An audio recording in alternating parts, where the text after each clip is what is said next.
आंदोलनकारियों को भी याद किया। भारत के विशाल सैन्य अभ्यास के बीच पाकिस्तानी नौसेना भी करेगी अभ्यास, जारी किया अलर्ट। रिपोर्ट्स के मुताबिक भारत के त्रिशूल सैन्य अभ्यास के बीच पाकिस्तान ने अरब सागर में लाइव नेवल फायरिंग एक्सरसाइज के लिए एक और नेविगेशनल वार्निंग जारी किया है। पाकिस्तानी नौसेना ने 2 से 5 नवंबर के बीच लाइव फायरिंग और नौसैनिक युद्धाभ्यास करेगी। रिपोर्ट्स के मुताबिक अभ्यास भारत के विशेष आर्थिक क्षेत्र के नजदीक विवादित सर क्रीक क्षेत्र के पास आयोजित होंगे। आंखें क्यों फड़कती हैं? डॉक्टर ने बताया इसका कारण। Eye and retina surgeon doctor Bhanu Pangtey ने बताया कि आंख फड़कने को ब्लेफेरोस्पाज्म कहा जाता है। डॉक्टर के मुताबिक आंखों में सूखापन, शरीर में मैग्नीशियम की कमी, चेहरे पर लकवे के बाद गलत रिकवरी या फिर न्यूरोलॉजिकल डिसऑर्डर के कारण भी आंखें फड़कती हैं। बार बार आंख फड़कने पर डॉक्टर से सलाह लेनी चाहिए। लखनऊ को यूनेस्को ने दिया विशेष टैग, बना ये खिताब पाने वाला दूसरा भारतीय शहर। यूनेस्को ने उत्तर प्रदेश की राजधानी लखनऊ को रचनात्मक पाक कला का शहर चुना है और लखनऊ का यह टैग पाने वाला देश का दूसरा शहर बन गया है। बता दें कि 70 देशों की सूची में हैदराबाद भी शामिल है। इस पर प्रधानमंत्री नरेंद्र मोदी ने खुशी जताते हुए कहा कि मैं दुनिया भर के लोगों से लखनऊ का दौरा करने की अपील करता हूँ। आंध्र प्रदेश के वेंकटेश्वर स्वामी मंदिर में आखिर कैसे मची भगदड़, जिसमें 9 श्रद्धालुओं ने गंवाई अपनी जान। आंध्र प्रदेश के काशी बुग्गा स्थित वेंकटेश्वर मंदिर में मची भगदड़ में कम से कम 9 श्रद्धालुओं की जान जाने की खबरें सामने आ रही हैं। रिपोर्ट्स के मुताबिक मंदिर की क्षमता 2000 से 3000 श्रद्धालुओं की है, लेकिन कार्तिक एकादशी के मौके पर करीब 25,000 लोग दर्शन के लिए पहुंच गए थे। अत्यधिक भीड़ हो जाने के कारण रेलिंग टूट गई, श्रद्धालु एक दूसरे पर गिर गए और भगदड़ मच गई, जिसमें 9 श्रद्धालुओं ने अपनी जान गंवाई। हाथी पर बैठकर मायरा भरने पहुंचा राजस्थान में भाई, बहन ने क्रेन पर चढ़कर किया स्वागत। राजस्थान के जोधपुर में मायरा भरने के लिए हाथी पर सवार होकर गाजे बाजे के साथ बहन के घर पहुंचे एक शख्स का भाई ने हाइड्रो क्रेन पर चढ़कर तिलक लगाकर स्वागत किया। इस मायरा समारोह का वीडियो ऑनलाइन वायरल हो रहा है। रिपोर्ट्स के मुताबिक शख्स ने मायरे में अपनी बहन को 21 लाख कैश, 10 तोला सोना व एक भूखंड दिया है। कार्टून जैसा बना दिया महात्मा गांधी का रिफ्लेक्शन, बैंक में पकड़ा गया 500 रुपए का फेक नोट। रेडिट पर एक शख्स ने कथित तौर पर दिल्ली के उत्तम नगर में एक एसबीआई ब्रांच में मिले 500 रुपए के नकली नोट की तस्वीर शेयर की है। उसने बताया कि नोट बिल्कुल असली जैसा लग रहा था, बस महात्मा गांधी का रिफ्लेक्शन कार्टून जैसा था। बकौल शख्स एक व्यक्ति नोटों की गड्डी लाया था, जिसे मशीन में डालते ही बीप की आवाज आने लगी। कोई मराठी एक्ट्रेस है। अभिनेता गोविंदा के अफेयर की खबरों पर पत्नी सुनीता ने तोड़ी चुप्पी। अभिनेता गोविंदा की पत्नी सुनीता आहूजा ने पति के अफेयर की अफवाहों पर बात की है। सुनीता ने एक पॉडकास्ट में कहा कि सुना मैंने भी है, कोई मराठी एक्ट्रेस है, लेकिन जब तक मैं अपनी आंखों से नहीं देख लूं या गोविंदा को रंगे हाथों ना पकड़ लूं, मैं कुछ नहीं कर सकती। उन्होंने आगे कहा कि यह कोई उम्र नहीं होती ये करने की। 52 साल की ऐश्वर्या ऐश्वर्या आखिर कितनी है अमीर, विदेश और देश में फैली है इनकी प्रॉपर्टी, जान लीजिए कितनी है नेटवर्थ। एक्ट्रेस ऐश्वर्या राय 52 साल की हो गई हैं। उनकी अनुमानित नेटवर्थ 900 करोड़ रुपए बताई जा रही है। वो मुंबई में 50 करोड़ से अधिक कीमत के लग्जरी बंगले में रहती हैं और दुबई में उनका एक शानदार विला है। वह एक फिल्म के लिए 10 से 12 करोड़ चार्ज करती हैं और ब्रांड एंडोर्समेंट व निवेश के जरिए पैसे कमाती हैं। यूपीआई के जरिए अक्टूबर में किए गए 2000 करोड़ से अधिक के लेन देन, टूटा रिकॉर्ड। अक्टूबर में यूपीआई के जरिए 2000 करोड़ से अधिक के लेन देन किए गए, जो कि किसी भी महीने में सबसे अधिक है। हालांकि यूपीआई का इस्तेमाल अधिकतर छोटे ट्रांजैक्शंस के लिए किया जाता है, लेकिन इस दौरान ट्रांजैक्शन की कुल वैल्यू भी मजबूत रही। वैल्यू के मामले में अक्टूबर में कुल 27.28 लाख करोड़ का ट्रांजैक्शन किया गया। अक्टूबर में 5% गिरी बिटकॉइन की कीमत, 7 साल में पहली बार दर्ज किया मासिक नुकसान। दुनिया की सबसे बड़ी क्रिप्टो करेंसी बिटकॉइन ने अक्टूबर में 7 वर्षों में पहली बार अपनी मासिक गिरावट दर्ज की है और इस दौरान इसके मूल्य में लगभग 5% की गिरावट आई। इस अवधि में अमेरिकी राष्ट्रपति डोनाल्ड ट्रंप द्वारा चीन पर कुल 130% टैरिफ लगाने की घोषणा किए जाने के बाद क्रिप्टो इतिहास में सबसे बड़ा $19 बिलियन का लिक्विडेशन हुआ।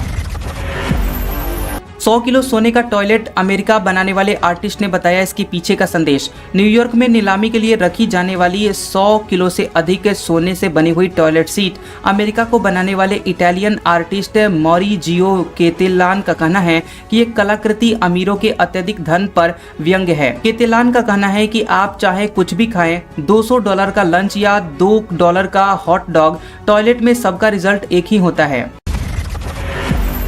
31 दिन से बंद है यूएस सरकार, अब तक $7 बिलियन डूब चुके, $19 बिलियन तक पहुंच सकता है नुकसान। अमेरिका में सरकारी बंद यानी शटडाउन अब 31वें दिन पहुंच गया है। इस शटडाउन से केवल 4 हफ्तों के अंदर ही $7 बिलियन का अमेरिका को नुकसान हो चुका है। रिपोर्ट्स के मुताबिक एक्सपर्ट्स कहते हैं कि ये शटडाउन 6 से 8 हफ्ते तक चला तो अमेरिका को 11 से 14 बिलियन डॉलर का परमानेंट नुकसान हो जाएगा। इस शटडाउन के कारण 6 से 7 लाख फेडरल कर्मचारियों को वेतन नहीं मिला और $400 मिलियन रुका पड़ा है।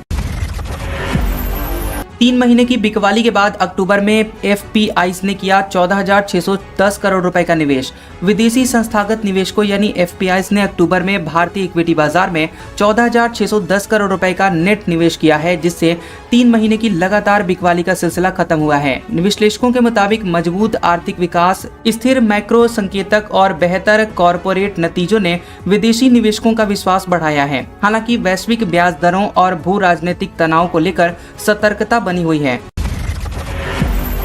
जान लीजिए कौन है भारतीय मूल का सीईओ ब्रह्म भट्ट, जिस पर लगा है 4,435 करोड़ रुपए के ब्लैक रॉक लोन फ्रॉड का आरोप। भारतीय मूल के बंकिम ब्रह्म भट्ट पर दुनिया के सबसे बड़े asset management group black rock समेत अन्य अमेरिकी ऋणदाताओं से करीब 4,435 करोड़ रुपए के लोन धोखाधड़ी का आरोप लगा है। वह बैंकाई ग्रुप के सीईओ है, जो कि अमेरिका में ब्रॉडबैंड, टेलीकॉम व ब्रिज वॉइस की मालिक हैं। बता दें कि उनका बिजनेस दुनिया भर के अन्य ऑपरेटरों को इंफ्रास्ट्रक्चर प्रदान करने का दावा करता है।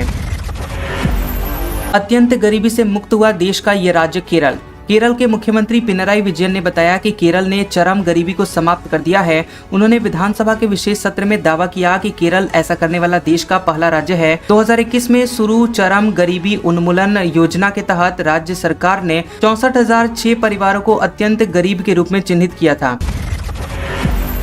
बाबर ने तोड़ा रोहित शर्मा का ये वर्ल्ड रिकॉर्ड। T20 इंटरनेशनल में सर्वाधिक रन बनाने वाले बल्लेबाज बने। पाकिस्तानी बल्लेबाज बाबर आजम ने T20 इंटरनेशनल में सर्वाधिक रन बनाने का रोहित शर्मा का रिकॉर्ड तोड़ दिया है। उन्होंने लाहौर में दक्षिण अफ्रीका के खिलाफ दूसरे T20 इंटरनेशनल में 11 रन बनाए और T20 इंटरनेशनल में 130 मैचों में उनके 4,234 रन हो गए हैं। T20 इंटरनेशनल से संन्यास ले चुके रोहित ने 159 T20 मैचों में 4,231 रन बनाए थे। घट गए एलपीजी के दाम, इतना सस्ता हुआ गैस सिलेंडर। देश में एलपीजी के दाम में बदलाव हुआ है। तेल कंपनियों ने एलपीजी गैस सिलेंडर के दाम घटा दिए हैं और यह कटौती 19 किलोग्राम वाले कमर्शियल गैस सिलेंडर के दाम में हुई है, जो कि 5 रुपए सस्ता हुआ है। IOCL के मुताबिक 19 किलोग्राम वाले कमर्शियल सिलेंडर की कीमत दिल्ली में 1,590 रुपए 50 पैसे हो गई है, जो कि पहले 1,595 रुपए 50 पैसे थी। वहीं यहाँ घरेलू एलपीजी सिलेंडर के दाम में कोई भी बदलाव नहीं किया गया है। दिल्ली का नाम बदलने की फिर उठी मांग। बीजेपी सांसद ने गृह मंत्री अमित शाह को लिखा पत्र।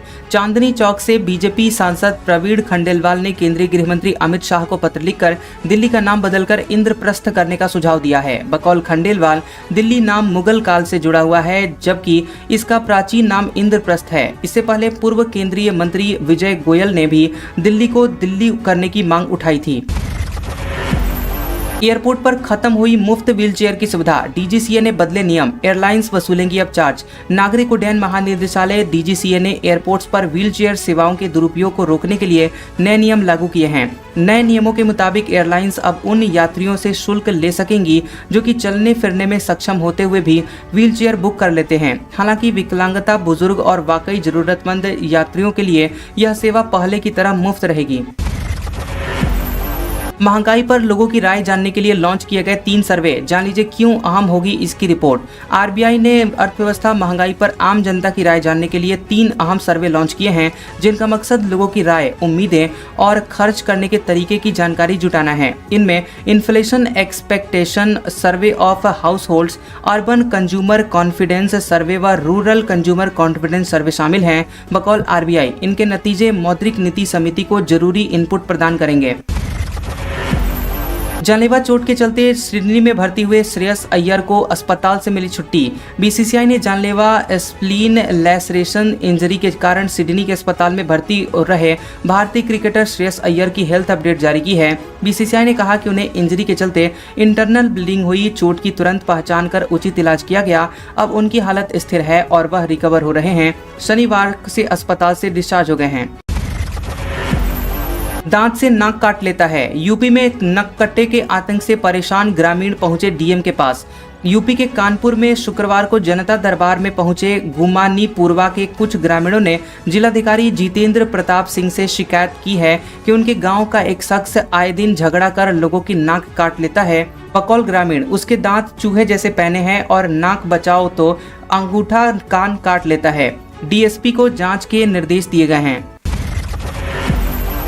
मूडीज ने मुकेश अंबानी की रिलायंस इंडस्ट्रीज को दी रेटिंग, शेयरों में दिख सकती है इसकी हलचल। अमेरिकी रेटिंग एजेंसी मूडीज ने मुकेश अंबानी की रिलायंस इंडस्ट्रीज RIL की Baa2 रेटिंग और स्थिर आउटलुक को बरकरार रखा है। एजेंसी के मुताबिक RIL की विविध इकाइयों से कंपनी की आय का संतुलन बेहतर है, कारोबारी स्थिति मजबूत है, कैश फ्लो भी स्थिर रहने की संभावना है। रेटिंग के बाद कंपनी के शेयरों में हलचल दिख सकती है। 8.2% गिरा देश के दूसरे सबसे बड़े सरकारी बैंक का मुनाफा। देश के दूसरे सबसे बड़े सरकारी बैंक ऑफ बड़ौदा का जुलाई सितंबर 2025 में नेट प्रॉफिट सालाना आधार पर 8.2% गिरकर 4,809 करोड़ रुपए रहा, जबकि पिछले साल इसी अवधि में यह 5,242 करोड़ रुपए था। बकौल BOB यह गिरावट नॉन इंटरेस्ट इनकम 32% गिरकर 3,515 करोड़ रह जाने के कारण आई है। हालांकि बैंक की असेट क्वालिटी में सुधार दिखा है। ट्रेनों में टिकट बुकिंग के समय इन्हें मिलेगा लोअर बर्थ, सोने का समय भी तय। Indian railways lower berth rules 2025 के मुताबिक वरिष्ठ नागरिकों या 45 साल से अधिक उम्र की महिला गर्भवती यात्रियों को लोअर बर्थ आवंटित होता है, लेकिन बुकिंग के समय लोअर बर्थ उपलब्ध न होने पर उन्हें अपर या मिडिल बर्थ मिलता है। लोअर बर्थ खाली होने पर TTE उसे यात्री को दे सकता है। रिजर्व्ड कोचों में रात 10 बजे से सुबह 6 बजे तक सोने का समय निर्धारित है।